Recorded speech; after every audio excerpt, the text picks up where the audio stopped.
Tesla just dropped a video of Optimus walking around their Palo Alto campus on mulch, on slopes, and it turns out it was blindfolded as well, which makes this video pretty much mind-blowing. So let's take a look. Hey y'all, it's Dr. Know-It-All. So as I was doing my video yesterday, I think just about the same time I was recording it, looking at the time here, 12:21 p.m. Anyway, as I was recording yesterday's video, and I will leave a link to that at the end, and you'll notice I was wearing the same sweatshirt, different t-shirt underneath. But anyway, as I was recording that about the Cybercab and why we're never going to be able to buy a Cybercab, Tesla dropped this video of Optimus walking around on campus, and I thought it was super impressive when I watched the original video that Tesla Optimus dropped. Daily walks help clear your mind. I was like, wow, that is amazing. And of course, we will look at all of this in great detail in just a moment. But then Elon let us know that Optimus was actually walking around without using vision. So in other words, blind. And that makes all of this stuff like just really, really mind-blowing. In fact, I decided to go out and try it myself. I was walking my dogs. I don't have a good mulch area around me, but I have a fairly sloped asphalt road that we walk up sometimes. So I was just like, yeah, let's just close my eyes and I'll walk. And hopefully the dogs won't lead me into a curb or something like that. So I did it for, 15 or 20 steps, and then I got scared and opened my eyes. But it's pretty scary to do that. We're going to note that Optimus is walking rather awkwardly in this circumstance, but that awkwardness is partially because of just the uneven nature of the terrain, but also partially because when you can't see what your next step is leading to, you're going to be a little bit more careful than you would be otherwise. So if you don't believe me, go out, find a hill someplace. Well, maybe not. You do you. I don't want to be responsible for anyone injuring themselves. If you feel like it, go out and find a hill and walk up and down that hill with your eyes closed, and you tell me how safe you feel. You're going to start walking a little bit funky yourself. I guarantee it. Anyway, before we get to the video, Elon posted about this. Optimus can now walk on highly variable ground using neural nets to control its electric limbs. And of course, he's saying you can join Tesla and help them work on this if you're interested. I think that would be a pretty cool thing to work on, honestly. And then Milan Kovac, the Optimus lead, gave us some more information about that. But before we turn to that, let's take a look at the video. Sorry, I had to capture this off X. I was not allowed to download it. It's rather annoying. So anyway, I'm going to play it back. By the way, I only just discovered that you can actually use the mouse scroll wheel to scroll through videos on QuickTime. So that's very cool. So let's watch it at real time, and then we'll go through frame at a time and examine some of the stuff here. So here we go. We see Optimus walking up. So again, mulch up there, you can see not very stable ground. And obviously it is not, it's not walking the most comfortably in the world, but remember, it can't see right now. So we will get proof of that in just a moment. So you can see it coming down, taking big steps and kind of feeling around and stumbling. And, you can see there's some places where its foot actually slips on the mulch. So this is extremely complicated environment for it to be walking on. This is the most impressive right here.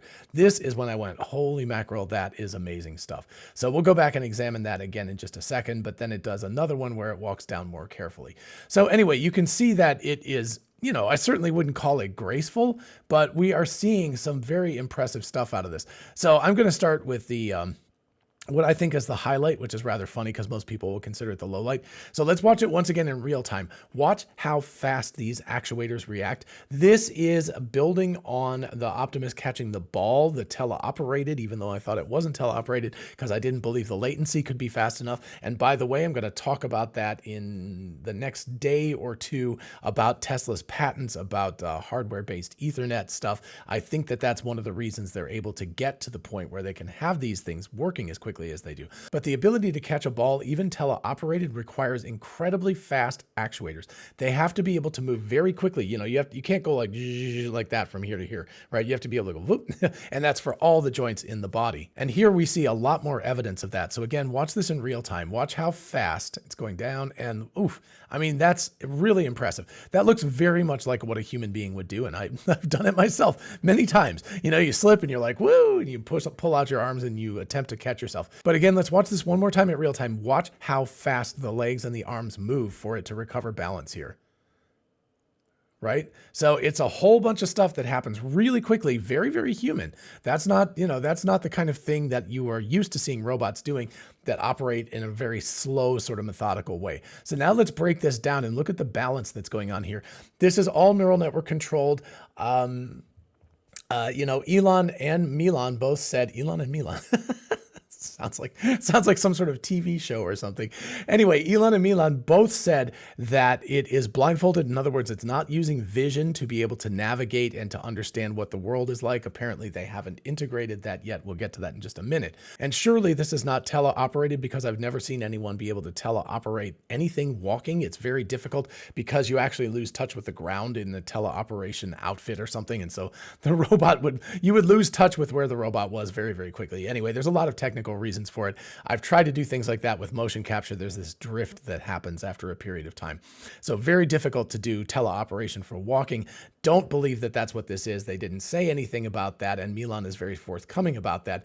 But they may have had some sort of joystick control or something to keep it from, there's like a light post right here. So they may have had a joystick or something to like navigate it, like turn right or something like that, just to make sure that it didn't go into anything they didn't want to. Or maybe it has a good enough GPS inside it that they can give it very specific routes and tell it to stay off of different areas and things. I don't know, but certainly this was not teleoperated. So anyway, let's watch. He's coming down, takes a step, and right here, puts the foot down, right? And this is where the mulch just slides out from under the foot.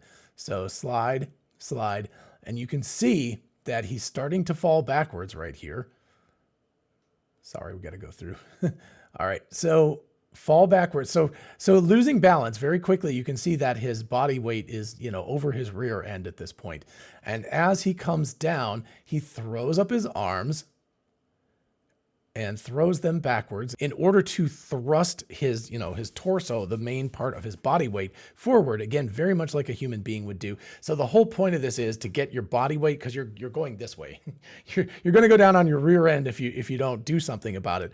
So what you do is you kind of sacrifice your arms. You push your arms backwards to throw your upper body forwards. And then, of course, you have to very quickly take a step or something like that, too, to try to catch yourself. So the whole goal of this movement is, and very, very impressively, catches that and then kicks off on the other foot too. So let's go back. So you can see we get a slip, throw the arms back, and then got just enough. So now the body weight is just over the heels, and we kind of move forward in order to recover from that, and then come down the hill. So you can see how the body weight positioning is adjusted very, very rapidly. I mean, just fractions of a second here. And if not, it would have ended up on its rear end. So let's watch it again in real time, right? So again, you can see coming down, slip, throw the arms backwards, kick the body weight up, get the foot under it, get the other foot up.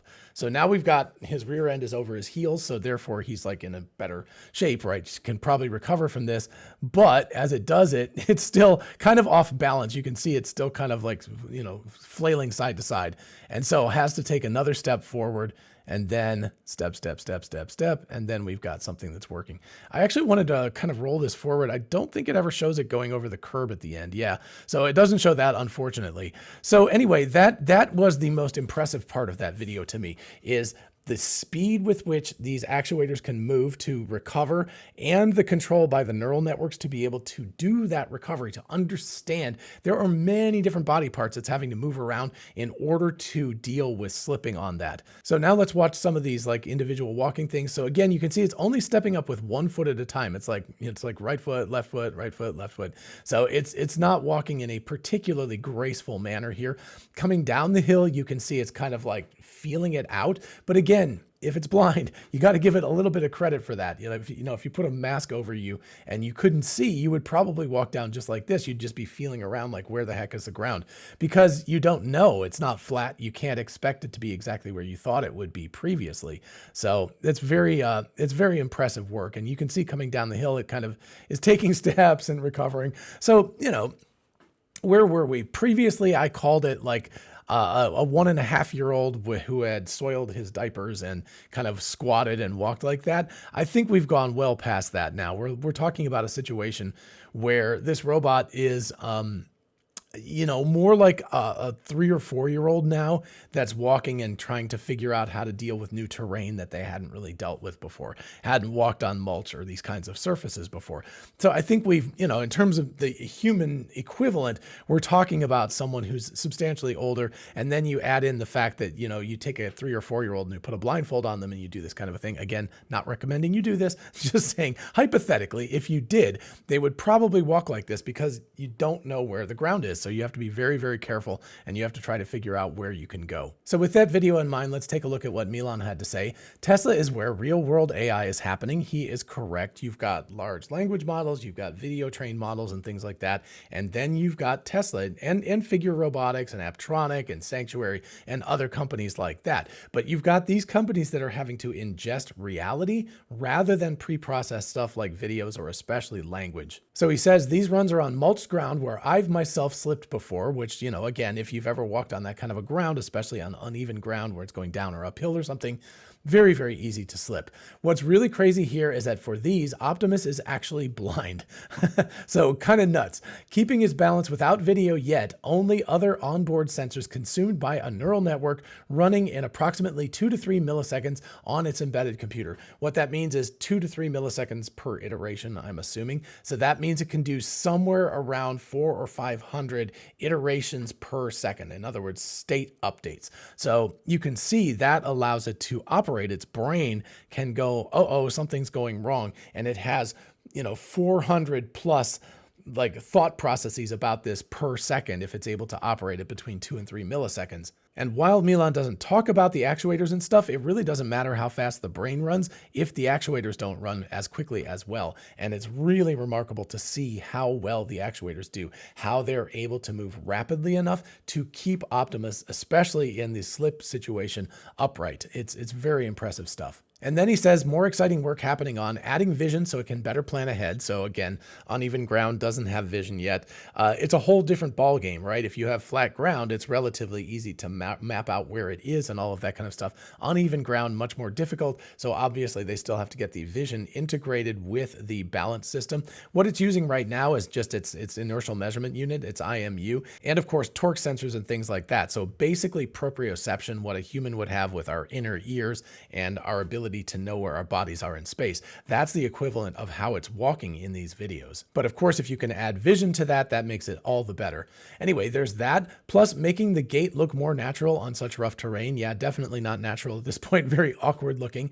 Making it more responsive to velocity direction commands. So I assume that, again, joystick or yelling at it, turn left, turn right, things like that, making it able to move in different directions more gracefully, quicker, and learning how to fall to minimize damage when unavoidable and stand back up. So, again, a human being, anything that's bipedal, that stands as tall as we do, is going to fall over sometimes. So you need to have the capability of falling safely and then getting up safely. Those two things are very important as well. Big outstanding problem that they still have to deal with, but very, very cool that they're working on that. And then finally, back to the hiring aspect. Join us to work on fascinating reinforcement learning, imitation learning, foundation nets for robotics, and more to bring Optimus to everyone fast. We're doing it. And just in case you were wondering how Tesla did it, Ashi Shaker actually posted about this. We are making the Tesla Optimus walk increasingly more robust and ready for all terrains. And note that he says specifically here, achieved by replacing a chunk of C++ code with neural networks. So where have we seen this before? We saw this with Tesla's full self-driving, where they removed approximately 300,000 lines of C++ code, replaced it with end-to-end neural networks, got photons in, got controls out, and it led to much better behavior. Looks like they're doing exactly the same thing with Optimus, so they're following very, very parallel branches in terms of the development of both of these robots, one four-wheeled and the other one four-limbed. And finally, let's end with another post from Elon. I forgot to mention, this is in reference to Elon posting about Optimus being blind. I forgot to mention that Optimus was doing this while, quote, blindfolded. We haven't yet made vision part of the control loop for uneven terrain. Again, like I said, that's much more complicated. And then we get a really cool note that makes me want to go visit their Palo Alto campus sometime, just sneak on or something like that. Optimus robots are regularly cruising around our workplace in Palo Alto, where vision is used for static and dynamic object avoidance. So again, they're doing the same thing that full self-driving is doing, except they're doing it in an office situation, around the park, things like that, indoors, outdoors. Very, very impressive stuff going on here. So while the Optimus tennis ball catch was teleoperated, this evidently, I think there's no question that it wasn't teleoperated. They even said that it can't see anything, so it can't really be teleoperated. It doesn't know what it's doing. But between the catch and this, we're seeing the speed of the actuators, the fact that they're able to move very, very rapidly, very, very precisely, and then just as importantly, or maybe more importantly, the fact that the brain is now completely neural networks, getting rid of C++ code, getting rid of heuristics, allowing the robot robot to train, probably now using the Cortex supercomputer that they have in Texas to do lots and lots of simulated actions, and then of course capture data from real world actions, and then put that all into a loop and train the robot so that it's able to walk around. Yes, it's still awkward, it's still not perfect, and yes, the catch is still teleoperated, but we're getting close here. I think, like Milan said, we are not far away from seeing these things out in the wild, of being able to see a humanoid robot out there, and of course to have our cars drive us to the place where we can see that humanoid robot. So to torture a metaphor from gas engines, Tesla is really firing on all cylinders right now, and it is truly amazing the kind of work that they're doing. All right, folks, so that's what I've got for you today. Let me know what you think about all of this in the comments. While you're down there, if you don't mind liking and subscribing, it really helps out the channel. Like I've been saying, I would love to get to 100,000 subscribers by my birthday in late January. It's my 60th. Be a really nice birthday present, so thank you in advance. If you're able to click the little subscribe button, that would be amazing. And in the meantime, I will see you in the next video. Bye-bye.